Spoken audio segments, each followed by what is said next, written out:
जब केसर की बात आती है तो कश्मीर का नाम ही ध्यान में आता है, लेकिन हम अगर आपसे कहें कि इंदौर में केसर उगाई जा रही है तो आपको लगेगा कि हम मजाक कर रहे हैं, लेकिन हम मजाक नहीं कर रहे हैं। इंदौर में भी केसर की खेती होने लगी है और केसर की खेती करने वाले सज्जन मेरे साथ हैं।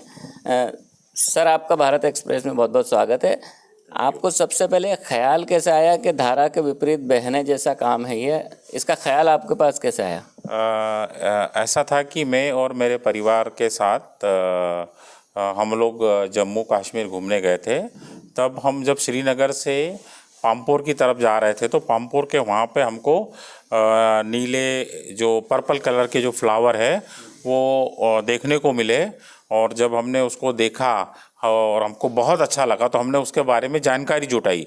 तो उन्होंने बताया कि इसी से केसर उगती है और केसर सिर्फ जम्मू कश्मीर में 3 जगह ही उगती है। एक है पामपोर, मडगांव और किश्तवाड़। पूरे जम्मू कश्मीर में नहीं होती है। तब ऐसा लगा कि क्या हम इसकी खेती हमारे जो शहर इंदौर शहर में कर सकते हैं। और जब ये ख्याल आया फिर मैंने अपने परिवार में बात किया और फिर हमने डिसीजन लिया कि ऐसी कौन सी टेक्नोलॉजी है जिसमें हम ये जो पामपोर में होने वाली जो खेती है केसर की वो हम इंदौर में कर सकते हैं। और रिसर्च किया, काफ़ी उसके बारे में पढ़ाई किया और फिर हमने जो हमारा ग्रीन हाउस है उसमें हमने सितंबर के फर्स्ट वीक में हमने बल्ब को लोड किया था और 27 अक्टूबर को हमको पहला फ्लावर आया और उसके बाद में फिर इसका हार्वेस्टिंग चला और हार्वेस्टिंग करीब 22, 23, 24 तारीख तक चला है हमारा।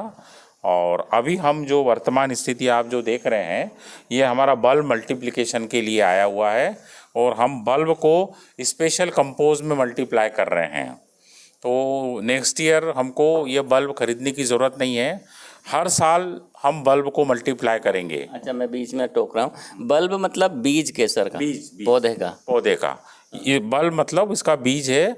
इसको कॉर्म भी बोलते हैं, CORM कॉर्म, और इसको बल्ब भी बोला जाता है। तो अगले साल ये वन टाइम इन्वेस्टमेंट है। तो अब इस साल का जो एक बल्ब है अगले साल 2 या 3 डॉटर बल्ब देगा और वो भी फूल देंगे।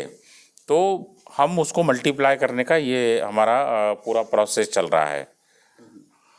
अच्छा, आपने इसके लिए टेम्परेचर मेंटेन वगैरह करने के लिए कुछ टेक्नोलॉजी अपनाई होगी, वो किस तरह से किया? जब हमने ग्रीन हाउस में जब फ्लावर लिया था तब हमने जो पामपोर का जो टेम्परेचर है, जो क्लाइमेटिक कंडीशंस है, जो कि टेम्परेचर, ह्यूमिडिटी, CO2 और लाइट लक्स कितना होना चाहिए, उसी को हमने हमारे ग्रीन हाउस में रेप्लिकेट किया। तो जो वहाँ का वातावरण है वो हमने ग्रीन हाउस में किया। अभी हम इसका मल्टीप्लिकेशन भी यहाँ कर रहे हैं। तो चूँकि अभी टेम्परेचर हमारे लिए सूटेबल है फरवरी तक का, फरवरी के बाद में हो सकता है कि हमको थोड़ा सा यहाँ पे कूलर वगैरह लगा के टेम्परेचर को 20 से 25 डिग्री के बीच में रखना पड़ेगा। तो केसर की खेती के लिए आपने काफ़ी सारी रिसर्च की होगी, तो कितनी खपत हमारे देश में है और वो किस तरह से पूरी होती है या आयात करना होती है?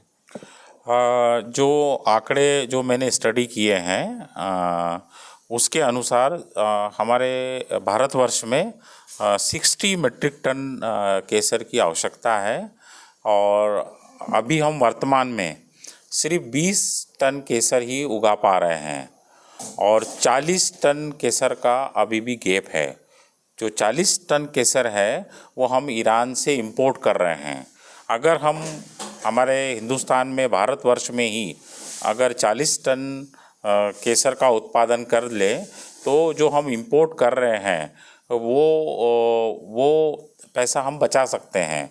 और चूँकि एक नई टेक्नोलॉजी है और मोस्ट मॉडर्न टेक्नोलॉजी है और इसके जब हम इसमें काम करेंगे तो हम जो बच्चे और महिलाएं जो खेती से थोड़ा दूर जा रहे हैं उनको फिर से आकर्षित कर सकते हैं, क्योंकि हम घर की छत को ही खेत बना दिया हमने, तो उनको कहीं बाहर जाने की ज़रूरत नहीं है। और वो सुबह में 1-2 घंटा, शाम को 1-2 घंटा देकर आमदनी भी बढ़ा सकते हैं और अपने आप को एक अच्छे कार्य में जो एक इनोवेटिव वर्क है उसमें शामिल हो सकते हैं और रोजगार भी दे सकते हैं। जी। तो जैसे बाकी लोग कोई चाहे यदि इस लाइन में आना या इस तरह का प्रयोग करना, तो आप किस तरह से मदद करते हैं या किस तरह के लोग आपसे संपर्क अभी कर रहे हैं? तो मुझे काफ़ी लोग पूरे हिंदुस्तान से ही अप्रोच कर रहे हैं। साउथ से काफ़ी लोगों ने अप्रोच किया है, मध्य प्रदेश से किया है, राजस्थान से किया है, मतलब पूरे हिंदुस्तान से लोग कॉल कर रहे हैं कि आप हमको बताओ कि ये कैसे कर सकते हैं। इसके अलावा जो यूनिवर्सिटीज़ हैं, जैसे कि मालवांचल यूनिवर्सिटीज़ के कुछ लोग आए थे, वहाँ के प्रोफेसर और स्टाफ आया था। इसके अलावा जो सेज यूनिवर्सिटी से वहाँ के एचओडी आए थे, उन्होंने बोला है कि आप हमारे यूनिवर्सिटी में आओ और बच्चों को ये जो लेटेस्ट टेक्नोलॉजी है, मोस्ट मॉडर्न टेक्नोलॉजी, उसके बारे में बताओ। इसके अलावा जो गवर्नमेंट कृषि कॉलेज इंदौर है, वहाँ के डीन है डॉक्टर भारत सिंह, वो भी यहाँ आए थे और उन्होंने भी देखा और उनको अच्छा लगा और उन्होंने भी बोला है कि हम हमारे यूनिवर्सिटी के जो बच्चे हैं या हमारे कॉलेज के बच्चे हैं, हम आपको उनको यहाँ भेजेंगे और वो समय समय पर वहाँ भी बुलाएंगे हमें। अच्छा, इस सेटअप में और क्या उपयोग किया जा सकता है? जैसे कि इसका तो एक बार साल भर में एक बार केसर आती होगी, या क्या सिस्टम रहता है इसका? ये केसर का जो 3 महीने होने के बाद में इसमें जो ग्रीन हाउस है उसमें आप सुपर मशरूम, जिसको कि वो कर सकते हैं। इसके अलावा आप इसमें स्ट्रॉबेरी कर सकते हैं और माइक्रो ग्रीन्स कर सकते हैं। तो ऐसे और भी ऑप्शंस अवेलेबल हैं। तो ये हैं अनिल जी जो हमें बता रहे थे कि किस तरह से केसर की खेती बगैर खेत के अपनी घर की छत पर ही की जाती है, और जो लोग इस तरह की रुचि रखते हैं उन्हें वे सहयोग करने को भी तैयार हैं। और उम्मीद की जानी चाहिए कि जो बड़ा गैप मांग और पूर्ति के बीच में है, वो यदि लोग आगे आएँ तो उसे आसानी से पूरा किया जा सकेगा और विदेशी मुद्रा को दूसरे देशों में जाने से रोका जा सकेगा। कैमरामैन इमरान खान के साथ जय व्यास, भारत एक्सप्रेस, इंदौर।